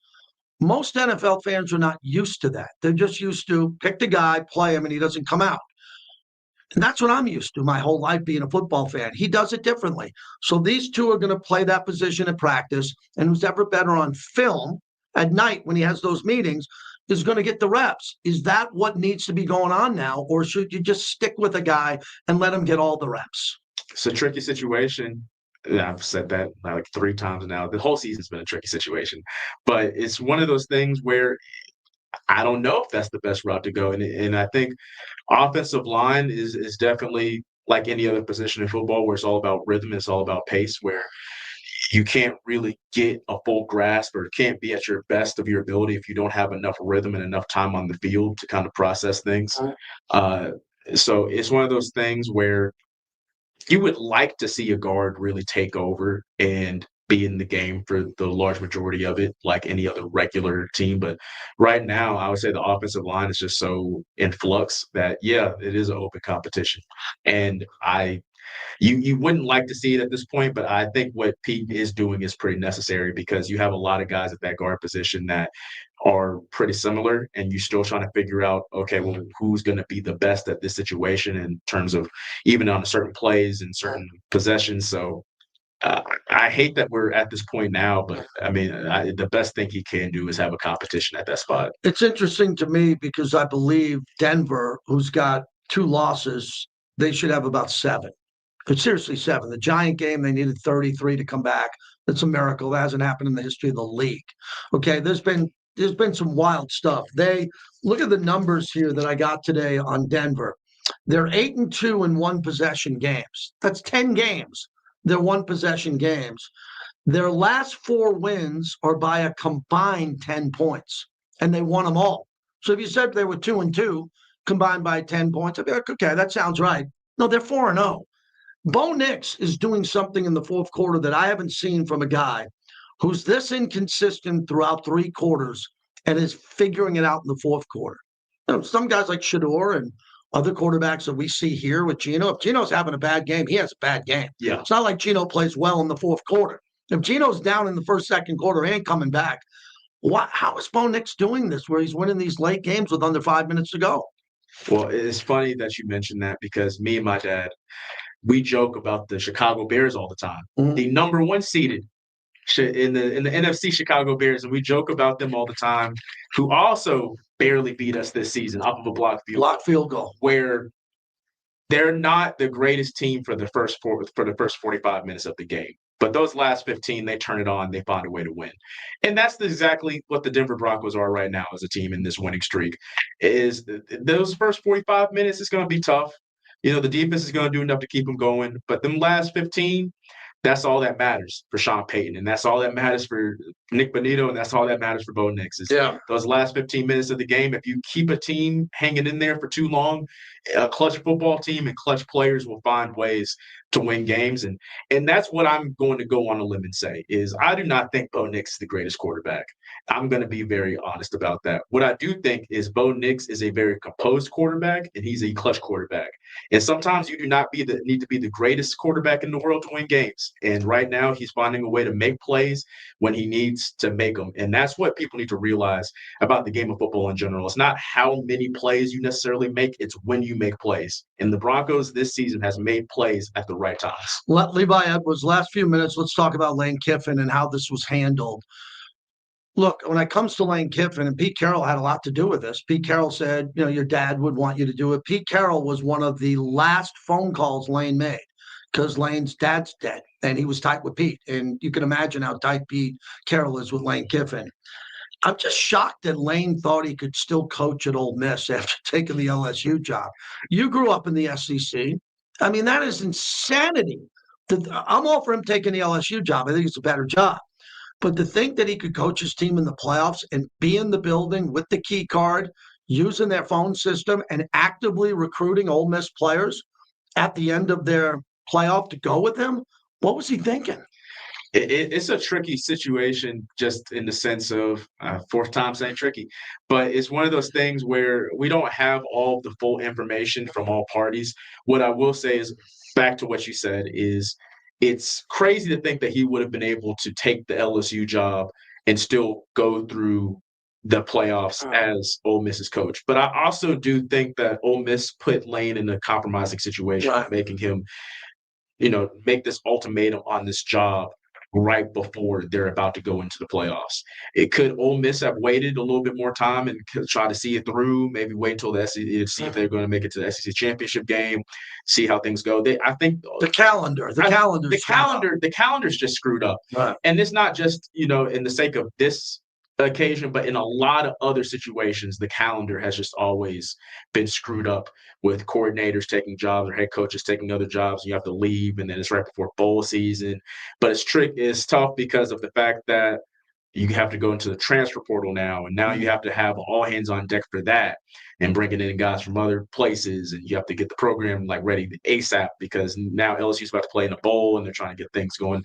So I will say this though, Lane Kiffin did this at Alabama as well, where he took the FAU job and then he was still the OC of Alabama, and then the the same amount of attention to detail for play calling going to the national championship game wasn't up to par, and Nick Saban relieved them. And then basically Alabama had to go into a national championship against Clemson and lost because the offensive production wasn't up to par as it was the whole season. Point. So this isn't new with Lane Kiffin. I'm not trying to throw him under the bus. I don't know him. You know, he seems like a guy that can recruit and teams win underneath him. So I'm not going to throw him under the bus. But what I'm saying is that if you look at Lane Kiffin's track record, are you really surprised by what he did? No, I think the calendar is the most messed up part about it. It left him no choice. You got to take the LSU job. It's available. You got to take it because that's where the calendar says, look, we're filling all these coaches' needs. But imagine if Ole Miss wins the national championship. I think I don't think they will, but they could. I'm not rooting. I'm a Bama guy, so I'm never going to root for Ole Miss to win a national championship. But I think it would be hilarious. I think it'd be entertaining. It'd be amusing. I would get a hell of a laugh. There'd be no upside for Kiffin at LSU if Ole Miss wins. And Pete Golding, my guy, defensive coordinator at Bama for 4 years under the Nick Saban coaching tree. I'm glad they made him the permanent hire. I think he's going to do great things there. And you don't have this huge setback. So I'm really happy for him and his opportunity to lead this team. I would definitely relate it to, like, I guess switching over to baseball when Bryce Harper left the Nationals to go to the Phillies and the Nationals win the World Series literally the year after he dips. Right. That's a good one. It'd be the same thing. Thank you, Levi. Good seeing you. Appreciate it. Levi Edwards, everybody. That's brought to you by the 872 Laborers, led by Tommy White, building the city on time and on budget. Thanks to Tommy White and the 872 Laborers. Thanks to the bricklayers, everyone on the live stream. Appreciate you. We'll come back. We'll wrap it up on the other side. Tell you about tomorrow. Also, what I did yesterday, I want to get a plug in again for the 3630 Foundation. Tell you what we did there, and we'll have a great show tomorrow. Tonight, I'm on Mad Dog Sports Radio, 8 to 11 p.m. Oh, boy. Need a nap. Stick around. Thanks, everybody. Thank you so much, everybody. Good day today. Chippy day today. Very chippy. We are very chippy in here today.